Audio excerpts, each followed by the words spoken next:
One. Welcome back to Radio Row. Kyle Long here, and I'm with one of my fresh new teammates here, Kirk Cousins. Yes. How you doing, bro? It's great I'm to see you. doing well. It's great to see you again. We've kind of been doing this thing where each week of the postseason we've been hanging out. Yeah, it's good. I like it. I think maybe I could get used to that. It works. Let's start off with this.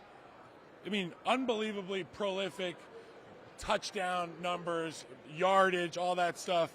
But for the first time you were on that desk with me at the AFC Championship, the game is so much different when you're not on the field. What was that experience for you like, being on the desk and being out of the helmet, looking sharp in a suit, well, by the way? we wore the same suit the first week I forgot in that. New York, and you kindly were able to pivot to a backup suit. I didn't have a backup suit. Well, I'm a big guy, so I'm a sweater, so I always keep a backup suit. That's very lineman of you. You looked very sharp, and I said, I have to pivot because I don't look as good as Kirk does. Well, you bailed me out. But, no, it was fun. It was a good experience to do the studio work in New York and the divisional round, and then for the championship game to actually be in Denver, outside the stadium, on the field. That was a lot of fun in the elements, in a snowstorm.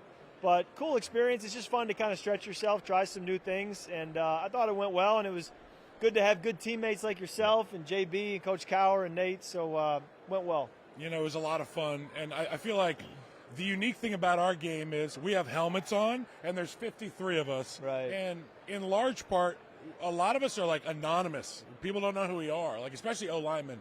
You have the benefit of being a quarterback. Right. You've got a number of moments throughout your career that people are like, oh, my gosh, I remember that. But then you take it to another level when you get on the desk, and people get to meet Kirk Cousins, the analyst. And I think you're on fire for football. Like, you are. Yeah, I do think it's different. You make a good point that when we play, not only do we have helmets, we are one of 53.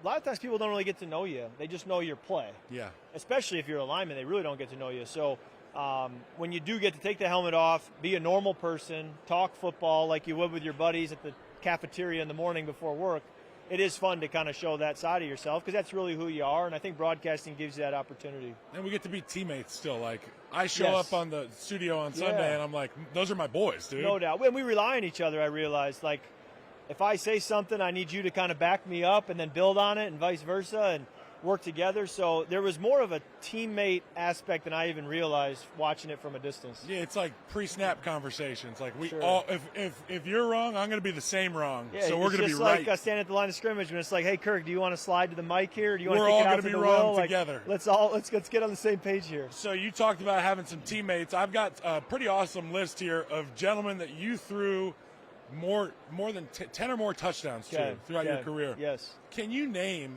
the guys who you've thrown 10 or more touchdowns to? I'd love to try. So let's start in Washington. Let's go Pierre Garçon. Let's go Jamison Crowder, Jordan Reed, Deshaun Jackson. Can I ask for a clue here? Are there any more Commanders players that I am forgetting? You don't have to tell me who. Just tell me I'm forgetting somebody. I don't believe that there. So you got Pierre Garçon, you got Jamison Crowder, you got Deshaun Jackson and Jordan Reed. And Jordan Reed. By the way, you and I talked about Jordan Reed. Yeah, off camera. Who is my 2013 draft classmate. Yes. Special. And what did you have to say about Jordan Reed? I just think if he could have stayed healthy and if he could have stayed with a passing attack that was going to be effective, he probably's in the Hall of Fame. But, you know, he had the concussions, and then there was some changing around him, you know, with play callers and quarterbacks and some of the pieces you need that a lot of those tight ends who go to the Hall of Fame have. That he just failed to have. But when he was at his best, I mean, it was an all-pro level player. And, you know, you feel like there was some meat left on the bone there. No fault of his own. But it's just how this he was league so works. smooth with it. He was so smooth. So hard to cover. And it was just a tough matchup because corners would cover receivers, but you'd get safeties and linebackers on Jordan. Yes. So when you're getting one of your best or your best receiver getting matched by a safety and a linebacker, the mismatch was just so much bigger than when you have a receiver who's really good being covered by the top corner. So just a matchup nightmare for your opponent.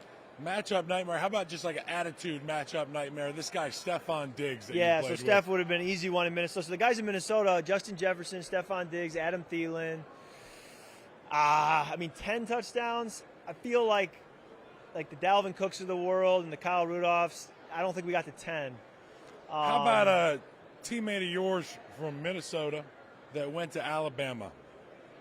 Irv Smith. There you go, buddy. He's 10 touchdowns? 10 touchdowns really? on the dot. See, Irv was another tight end who was a great player, but it was a quick kind of run, partly because of injury. He hurt his knee in a preseason game, which was terrible. But another great player. I didn't realize he had 10 touchdowns. I like that. You know what? The great thing is all these guys got to catch balls from you, and that's why the touchdowns are so. Yeah, so Irv would probably be the sleeper one that I would have forgotten. That's it. I mean, because 11 for Deshaun Jackson. Rudolph had 12. Rudolph did have, okay. Crowder had 12. Rudolph should have a lot more. KJ had 13. Osborne, then Pierre, 14, and then it goes 45, KJ, Adam Thielen. Okay, yeah. Adam Thielen was a big red zone target for us. Gary Kubiak did a great job scheming him up. But we did try to spread it around. Really, my whole career, we spread it around, and I was fortunate to have so many capable guys, which made it harder to defend when you feel like anybody could get it. It all comes down to the quarterback, so that goes to show how well you've done. All right, that was that game. We're going to play a game called Blind Ranking Your Viral Moments, okay? Swag Surf in Atlanta. So I'm going to give you, there's 5 of these. Yeah. You tell me 1 being like the best one, 5 being the worst. You're going to blind rank them, okay? So I'm going to say it, and then you say and there 1 through were, 5. how many were we working through? 5? Okay, so Swag Surf in Atlanta. Like 4, only because people thought I didn't understand what it was. I was just trying to get the crowd to go back and forth. But yeah, it wasn't. I wasn't like the coolest in that moment. I thought you were the coolest guy in America when you did that. Honestly, you like that. You like that in the tunnel? Gotta be number 1. Just from sheerly, just like I still get that in the airport today when I'm walking in public. Like, you were getting that in Denver. People were saying, exactly. We like that. 100%. I get it a lot in opposing stadiums. Guys will sack me and they'll get up and they'll be like, "You like that?" Stop. Like, oh yeah. So that's probably number 1 easily. My catchphrase was "throw it" when I got beat really hot quick. Potato. Yeah, hot potato is the lineman catchphrase. We got a hot potato coming, by the way, for you. Just give me a second. Okay. You're gritty. Yeah, that was. Did I say? I said 4 for the Swag Surf. Gritty's broke a lot of barriers 5. with that gritty, brother. Yeah, Thank you. Gritty's got to be 5. You're a bridge builder. That wasn't great. Okay, dad fits. I think this is iconic. Probably 2. The Coles fits. Yeah, the dad fits 2. is probably 2 because that's kind of who I am. And my favorite one, Kirk Chains. Ooh, man, I wish I had ranked that differently now. But yeah, I think I met you for the first time. I said, "Nice to meet you, Kirko," and then I was like, "His name's not Kirko." Yeah, no, I get the Chains. I mean, Raheem Morris, that's what he called me, was Chains. Yeah, said, I love that. Chains. So I guess that's 3. That's all we got left. But that was a good one. I knew it had gone to new heights when we were playing around Halloween, and a guy shows up to the stadium in the outfit I had on our team flight with the Chains as a Halloween costume. He's like, when people are doing it as a Halloween costume, that's when it's Chains. become a thing. Yeah, that's amazing. That's how you know you've made it. All right, we got one more thing before we get to our great clips conversation, which I think could be funny. So this is called "Do You Know Your Stat Line?" All right, 2 for 2, 26 yards, 1 touchdown. Which game was that? In a whole game. Whole game. 2 for 2, 26 yards, 1 touchdown. I'll give you a hint. You were fresh out of college. Yeah, I mean, 2 pass attempts. Game went to overtime. Oh, the Ravens. Yeah. Wow. Talk me through that. That's wild. That was the stat line. I didn't know the stat line. That's I love hilarious. a good creepy stat line. Yeah, so we hit. That's funny because we had a PI called, so that didn't count. And then I hit an in cut to Leonard Hankerson, and then I don't even know the other pass I threw. Oh, touchdown pass to Pierre Garçon, scrambling to my right.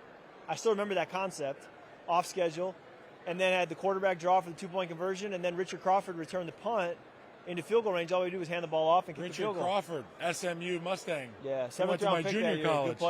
Good player. Baller. Nice guy. Great guy. 34 for 54, 460 yards, 4 tutties, 2 picks.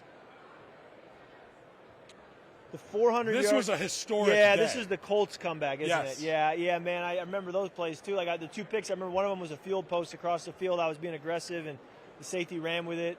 And then the other pick, miscommunication, and the guy turned it for a pick 6, which led to the need for a comeback, which we had. But 54 attempts, I didn't realize 54. That was quite a game. I would have been so pissed at you. I would have been like, "Can we run the football, please?" No doubt. Stop dropping hot back. Potato. Right. I'll get rid of it. I didn't have many hot potato guys. I would have loved That's a lineman's kiss you. of death there. If you're I a had ball a bunch holder. of dual threat guys. Yeah, well, you call a play sometimes, and the lineman will look back at me and they say, "Hey, is this a ball holder?" Is it a 5-step, 7-step timing? Yeah, and or even is if it is a 3-step? ball holder, I'll usually be like, "Nah, you're good." All right, so you're wanna here. scare You 'em. obviously got that beautiful shirt from Great Clips on. Yeah, You want if to my tell mic us a isn't little bit blocking about it. your partnership with Great Clips? Yes, I do want to tell you about the partnership with Great Clips. So I did the Netflix documentary, and they followed me to Great Clips because that's where I get my hair cut. Naturally. And they were just capturing my daily life. One thing led to the next, and ended up doing a partnership with them. But I'm just trying to spread the good news of Great Clips, man. I mean, that's where I get my hair cut. It's where my boys get their hair cut. And the nice thing for me is I'm in Atlanta, I'm in Michigan, I'm in Orlando. I'm all over. I can just go to the Great Clips. I can use their online check-in, so I don't have to wait. Wow.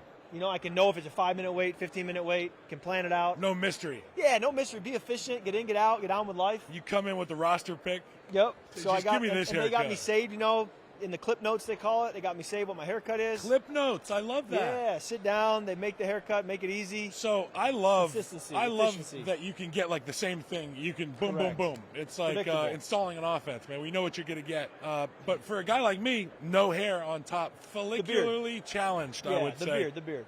But that's where you, good to know. So Great yeah. Clips does beards And you as know what well. I can do here for you? I can get you a free beard trim. Stop it. Because Great Clips.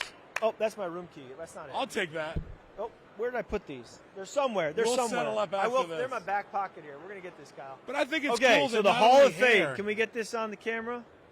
There we go. That's Can the we get Hall a tight of zoom? Fade card, which Great Clips gave me. So when I use this, not only do I get a complimentary haircut, everyone else in the salon gets a complimentary haircut. That's amazing. But Thank now you you so have much. one. So now you can get the beard trimmed, get it lined up, And I'm helping the buddies and then out you're too. helping the boys. That's incredible. Yep. Thanks a lot, Good Kirk. to see you, You're Kyle. the best. For sure.